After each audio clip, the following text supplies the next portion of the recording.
Dear students, welcome to Koleshakota High School online class. This is Kazi Mahdi Hassan, Assistant Teacher of Koleshakota High School.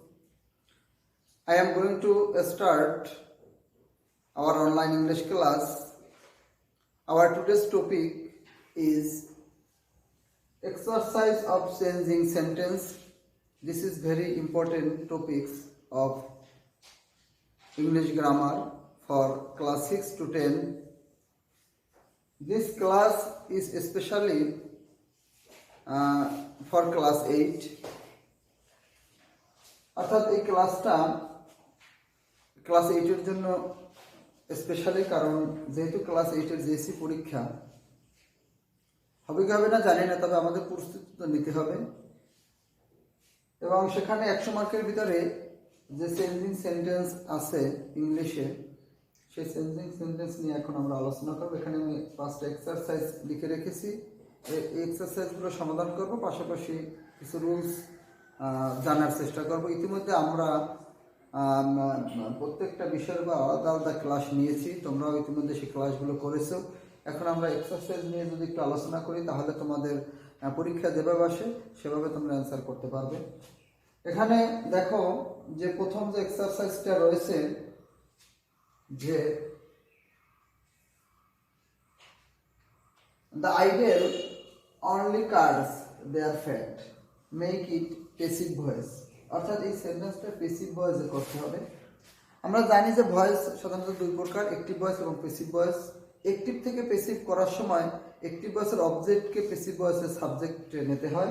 তাহলে যেহেতু এটাকে passive করতে হবে, তাহলে active ভয়েসের object passive ভয়েসের সাবজেক্ট হবে। এবং অবজেক্ট চিনতে হলে আমাদের ভার্ব আগে চিনতে হবে, অর্থাৎ ভার্বের পরে সাধারণত অবজেক্ট বসে। অবজেক্ট কিন্তু সেন্টেন্সের শেষে বসে না। অনেকে বলে সেন্টেন্সের শেষে বসে, আসলে শেষেও বসে, কিন্তু মূলত বসে কোথায়? ভার্বের পরে। এই জন্য ভার্ব যদি আমাদের কার্স হয়, তাহলে অবজেক্ট হচ্ছে দেয়ার ফ্যাট। দেয়ার ফ্যাট, তাহলে তোমরা লেখো দেয়ার ফ্যাট। এরপরে আসো আমরা ভয়েস আছে সাবজেক্ট, অ্যাক্টিভ ভয়েসের সাবজেক্ট, অবজেক্ট, প্যাসিভ ভয়েসের সাবজেক্ট। এরপর টেন্স অনুযায়ী একটা অক্সিলারি ভার্ব বসাতে হবে। টেন্স অনুযায়ী অক্সিলারি ভার্ব বসবে কিভাবে? মানে এই কার্স ভার্বটা প্রেজেন্ট ইনডেফিনিট টেন্সে আছে, কারণ এই কার্যের শেষে যদি একটা ডি থাকতে তাহলে আমরা এটাকে পাস্ট টেন্স ধরতাম। যেহেতু ডিটা নাই, অর্থাৎ এটার প্রেজেন্ট রূপই আছে, তাহলে এখানে প্রেজেন্ট ইনডেফিনিট টেন্সে অ্যাক্টিভ থেকে প্যাসিভ করার সময় অক্সিলারি ভার্ব হিসেবে বসবে এম, ইজ অথবা আর। তাহলে দেয়ার ফ্যাক্ট অর্থাৎ তাদের ভাগ্য, এখানে এটার অর্থ এটা সিঙ্গুলার হিসেবে ধরা হয় এবং এখানে বসবে is. There fact, fat is. এরপরে মূল ভার্বের পাস্ট পার্টিসিপল প্যাসিভ করার সময় সব সময় সকল প্যাসিভ ভয়েসে ভার্বের পাস্ট পার্টিসিপল বসে। তাহলে কার্যের পাস্ট পার্টিসিপল করার সময় এর সাথে একটা ডি যুক্ত হবে, ডি কার্সড। এখানে আরেকটা বিষয় হচ্ছে অনলি। তোমরা অনলিটা এখানে লিখে দাও, এই ভার্ব এবং অক্সিলারি ভার্ব এবং মূল ভার্বের মাঝে লিখে দাও। আমার লিখতে ভুল হয়েছিল, যাই হোক। দেয়ার ফ্যাক্ট ইজ অনলি কার্সড। এরপরে মূল ভার্বের পাস্ট পার্টিসিপলের পরে কি বসে? বাই, বাই বসে। এরপরে সাবজেক্টের অবজেক্টিভ ফর্ম বসে। এখন দি ideal object to the ideal. আমার মনে হয় তোমরা এখান থেকে বুঝতে পেরেছো যে অ্যাক্টিভ থেকে প্যাসিভ কিভাবে করে। আমি আবারও বলি, অ্যাক্টিভ ভয়েসের অবজেক্ট, প্যাসিভ ভয়েসের সাবজেক্ট, টেন্স অনুযায়ী অক্সিলারি ভার্ব, মূল ভার্বের পাস্ট পার্টিসিপল, বাই বসে, অ্যাক্টিভ ভয়েসের সাবজেক্ট, প্যাসিভ ভয়েসের অবজেক্টিভ ফর্ম বসে। এরপর আসো number B, they can improve their condition by working hard, make it interrogative. অর্থাৎ এই সেন্টেন্সটাকে ইন্টারোগেটিভে পরিণত করতে হবে। সেন্টেন্সটা আছে অ্যাসার্টিভে। আমরা ইন্টারোগেটিভ কিভাবে করি ইতিমধ্যে আমরা জেনেছি যে ইন্টারোগেটিভ করার সময় অক্সিলারি ভার্ব সাধারণত অক্সিলারি ভার্ব সাবজেক্টের আগে আসে, অর্থাৎ শুরুতে অক্সিলারি ভার্ব বসে এবং তার সাথে সেন্টেন্সটা যদি অ্যাফার্মেটিভ হয় তাহলে তার সাথে একটা নটও বসবে। এখন সেন্টেন্সের আগে অক্সিলারি ভার্ব আসবে, তাহলে তো আমাদের আগে অক্সিলারি ভার্ব চিনতে হবে। অক্সিলারি ভার্ব আমরা সকলেই জানি, আমার মনে হয় সকলেই জানি যে অক্সিলারি ভার্ব দুই ধরনের অক্সিলারি ভার্ব আছে, যেমন primary auxiliary, modal auxiliary. Primary auxiliary যেমন to be verb, am, is, are, was, are, to have verb, have, has, had, to do, verb, do, does, did। এবং modal auxiliary can, could, may, might, shall, should, will, would, ought, used to, এরকম modal auxiliary আছে। তাহলে আমি যে কয়টা auxiliary verb এখানে বললাম এর ভিতরে একটা অক্সিলারি আছে কি ক্যান।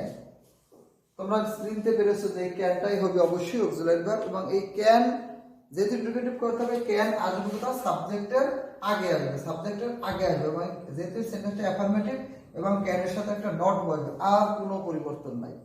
তাহলে কি হবে? Can't, can't they improve their condition by working hard। শেষে প্রশ্নবোধক চিহ্ন। আমি মনে করি তোমরা বুঝতে পেরেছো যে কিভাবে ইন্টারোগেটিভ করে, যে অক্সিলারি ভার্ব সাবজেক্টের আগে আসে এবং তার সাথে একটা নট বসছে। এরপরে আসো যে everybody dislike an ideal man make it negative, অর্থাৎ এই সেন্টেন্সটাকে নেগেটিভ করতে হবে। আমরা জানি যে অ্যাফার্মেটিভ থেকে নেগেটিভ কিভাবে করতে হয়। অ্যাফার্মেটিভ সেন্টেন্স থেকে নেগেটিভ করার সময় অর্থের পরিবর্তন না করে সেন্টেন্সের পরিবর্তন করতে হয়, সেটা আমরা জানি যে অক্সিলারি ভার্বের সাথে নট বসাইতে হয় এবং অ্যাফার্মেটিভ শব্দে বিপরীত শব্দ বসে।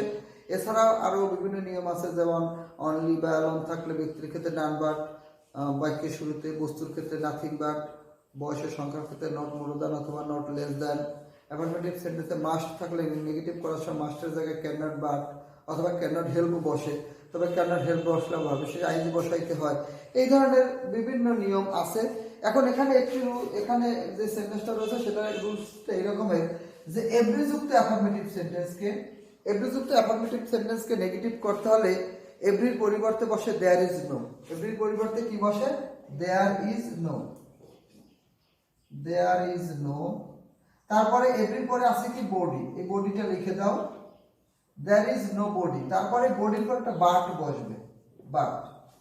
there is nobody but dislikes an ideal man। তাহলে দেখো যে এভরি জায়গায় আমরা বসাচ্ছি কি there is no, এবং এই বডির পরে একটা বাট বসছে, there is nobody but dislikes an ideal man।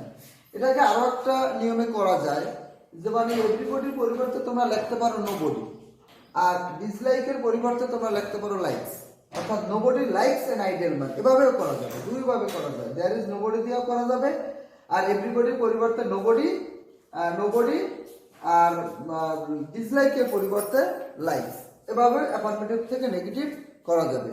আমার মনে হয় তোমরা বুঝতে পেরেছো। এবার ডি নাম্বারে দেখো, an ideal student is never punctual to attend the classes, অর্থাৎ একজন অলস স্টুডেন্ট ক্লাসে কখনোই সে সময়ানুবর্তী নয়, মানে নিয়মানুবর্তী নয়, অর্থাৎ তার মধ্যে কোনো পাংচুয়ালিটি নেই। এখন তোমরা এটাকে তোমরা কিভাবে নেগেটিভ অ্যাফার্মেটিভ করবা? দেখো, আমরা জানি যে অ্যাফার্মেটিভ থেকে নেগেটিভ করার সময় অক্সিলারি ভার্বের সাথে নট বসে বা অ্যাফার্মেটিভ শব্দের বিপরীত শব্দ বসে, কিন্তু এখানে দেখো একটা এখানে এটাকে যখন আবার অ্যাফার্মেটিভ করবা তখন নেগেটিভ শব্দ আবার অ্যাফার্মেটিভ হয়ে যাবে। যেমন এখানে আছে নেভার, তাই নেভার থাকলে অ্যাফার্মেটিভ করার সময় অলওয়েজ বসে, নেভার বসে নেগেটিভে, আর এর পরিবর্তে বসে কি? অলওয়েজ। তাহলে আর আমাদের ইজের সাথে বসবে কি? অলওয়েজ। আর এখানে আছে পাঞ্চুয়াল, এই পাঞ্চুয়ালের বিপরীত শব্দ আমরা জানি যে লেট, পাঞ্চুয়ালের বিপরীত শব্দ কি? লেট। তাহলে অ্যান্সারটা এইভাবে করো তোমরা, an ideal student is always, an ideal student is always late to attend the classes, অর্থাৎ একজন অলস স্টুডেন্ট ক্লাসে সর্বদা দেরি করে। তাহলে দেখো সেন্টেন্সের অর্থ কিন্তু পরিবর্তন হয় না, সেন্টেন্সের পরিবর্তন হয়ে গেছে। এখানে দেখো অলওয়েজের পরিবর্তে আমরা লিখছি কি? নেভার পরিবর্তে লিখছি অলওয়েজ, এবং পাঞ্চুয়ালের পরিবর্তে আমরা কি লিখছি? লেট। তাহলে তোমরা বুঝতে পেরেছো যে কিভাবে অ্যাফার্মেটিভকে নেগেটিভ করে। এখন আসো সর্বশেষ, a good figure in every examination can be cut by an industrial students make it active voice.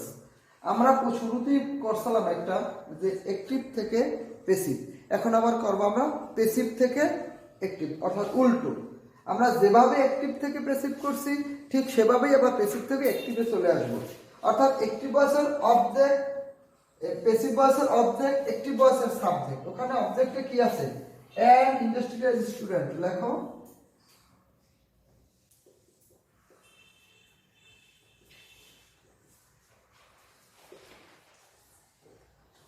An industrial student. এখন আসো, এখানে মডেল অক্সিলারি আছে ক্যান, ক্যানের সাথে বসছে বি। আসলে এই বিটা তো অক্সিলারি ভার্ব, ক্যানের সাথে বি ভার্ব বসছে, ক্যানের সাথে বি ভার্ব বসছে প্যাসিভ ভয়েস এই কারণে, কারণ আমরা জানি যে প্যাসিভ ভয়েস করার সময় মডেল অক্সিলারির সাথে বি যুক্ত হয়। কি যুক্ত হয়? বি। তাহলে যেহেতু আমরা অ্যাক্টিভ করবো তাহলে